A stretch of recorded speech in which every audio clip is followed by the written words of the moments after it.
Pozdravljeni. Presenetljiva konkurenčnost Scuderie Ferrari v Monaku odpira nova vprašanja.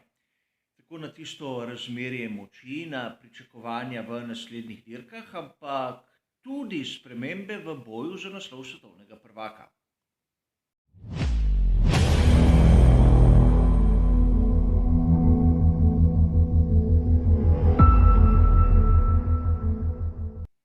Pri Scuderiji Ferrari so prijetno presenetili najprej njihove lastne navijače in mislim, da tudi marsikoga drugega, ki ima rad Formulo 1. Iskreno povedano, verjetno nihče ni pričakoval takega časa Charlesa Leclerca na kvalifikacijah.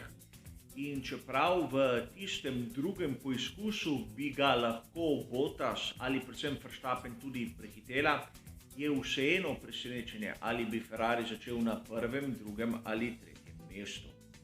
V tistem, kar se je dogajalo na dirki, ne bomo izgubljali besed, o tem je bilo napravljenih že kar nekaj prispevkov, a ozrli se bomo v prihodnost. Namreč, kaj lahko pričakujemo? Je bila ta enkratna forma v Monaku le muha enodnevnica? Pričakujemo tudi na podobnih progah nekaj takega, kot smo videli v kneževini Monaka. Že naslednja dirka, velika nagrada Azerbajdžana, nam bo dala določene odgovore. A sedaj se moramo začeti spraševati, kaj pomeni boljši Ferrari za razmerje moči v Formuli 1. Namreč do sedaj smo bili navajeni na neke vrste dvoboj. Ukolikor dobimo še tretjega akterja, ki bi znal posegati po najvišjih mestih, kaj bi to pomenilo za razplet celotnega svetovnega prvenstva? Zanimivo situacijo, kjer bo bistvena pravzaprav vsaka dirka. Namreč, do sedaj smo bili vajeni, da sta bila oba voznika tovarniške ekipe Mercedes in Max Verstappen na zmagovalnem odru. Kolikor bi nekdo začel izpodrivati prvega, drugega ali tretjega iz zmagovalnega odra, bi lahko prišlo do nepredvidljivih situacij. Sedaj v Monaku smo videli, da je dovolj en slab rezultat v primeru Lewisa Hamiltona in se razmerje moči totalno poruši. Da ne govorim, kolikor pride do kakega odstopa. Tu so pri Scuderiji Ferrari v veliki prednosti. Namreč, niso favoriti ne med vozniki in ne med konstruktorji. Lahko si privoščijo drzne strategije in seveda tudi kak odstop. Pri njih se situacija na lestvici ne bo bistveno pokvarila in raje bodo gledali na tisto zmago na določeni veliki nagradi, kot na, recimo temu, borbo za naslov. Za enkrat je še prezgodaj za tako razmišljanje in upam, da se z mano strinjate. Zato bi znala biti tako Charles Leclerc kot Carlos Sainz mlajši izjemno nevarna konkurenta. Namreč, ukolikor pogledamo karakterja enega in drugega, bomo videli, da sta skoraj popolni par. Charles Leclerc je agresiven in malce vročekrven, medtem ko je Carlos Sainz mlajši izjemno preudaren in zna čakati na svojo priložnost. Verjetno ste opazili, da nalašč poudarjam ime Carlos Sainz mlajši. To pa zaradi tega, da se spomnimo na njegovega očeta Carlosa Sainza, dvakratnega svetovnega prvaka v reliju in zmagovalca relija Dakar. Izjemno inteligenten je Carlos Sainz, preudaren, zna čakati na svojo priložnost in njegov sin Carlos Sainz mlajši je to pokazal, da je nekako podedoval ali se naučil od očeta. Rad bi vas spomnil, da sta Max Verstappen in Carlos Sainz mlajši skupaj začela kariero v Formuli 1 pri takratni Scuderiji Toro Rosso. Carlos Sainz mlajši ni bil všeč tistim vodilnim pri Red Bullu in so ga dobesedno uporabljali za menjalno sredstvo, če se spomnite afere Renault. A vseeno prišel je v Ferrari in sedaj lahko kaže svoje kvalitete in videli smo jih na veliki nagradi Monaka. V resnici ni prehitel nikogar, a ni napravil napak in izkoristil je svojo priložnost. Nekje v drugi polovici dirke se je začel celo približevati Maxu Verstappenu, čeprav, bodimo iskreni, nihče izmed nas ni resno verjel, da bi ga lahko začel ogrožati.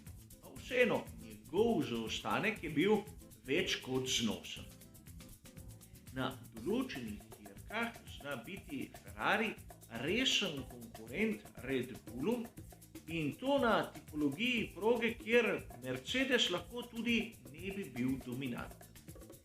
In sedaj bo ključnega pomena, kdo bo uporabil Ferrari kot tisto ekipo, ki bi lahko nasprotnika potisnila nazaj.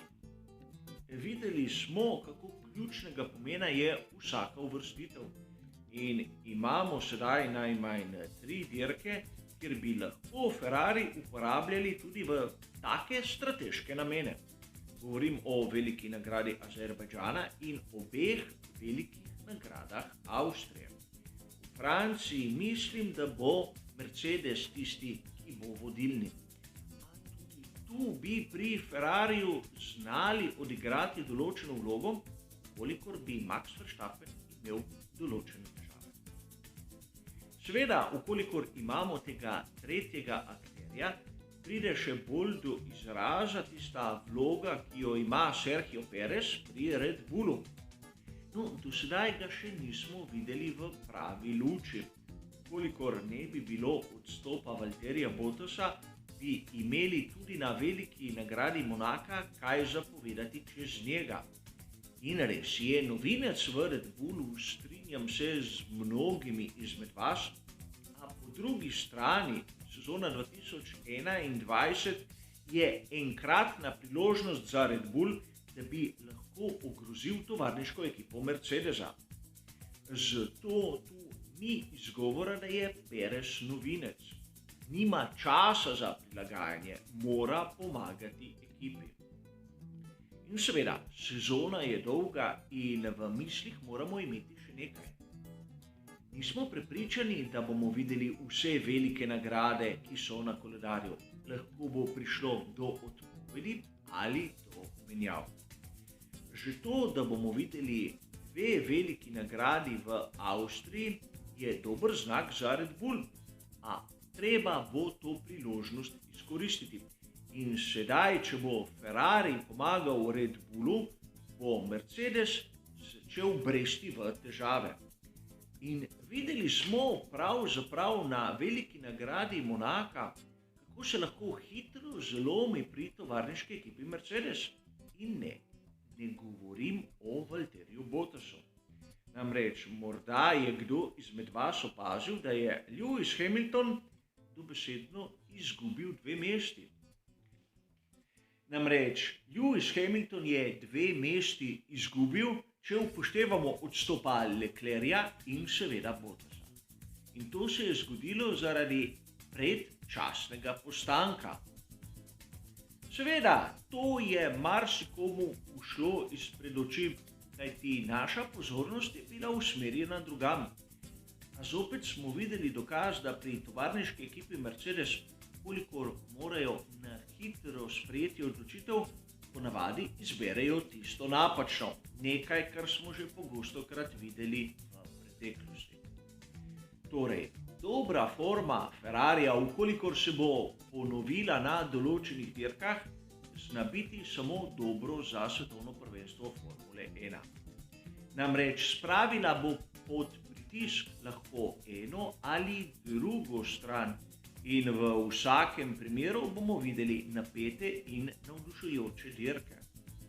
A zapomniti se moramo, da tudi v drugi polovici koledarja imamo kar nekaj dirk, kjer bi bolid s takimi lastnostmi in tako formo, kot smo jo videli pri Ferrariju v veliki nagradi Monaka, premešal razmerje moči. Zato bo zanimivo slediti nadaljevanju, biti izjemno pozoren, kakšne tehnične novosti bodo pripeljali. Namreč že kar nekaj časa govorijo o tem, kako so svojo pozornost preusmerili na tisti bolid naslednje sezone. A mislim, da bi se splačalo nekaj malega potruditi še v tej. Sicer moje osebno videnje in moje osebno mnenje. A kar se tiče tega argumenta, je to vse. Hvala za vašo pozornost in seveda nasvidenje.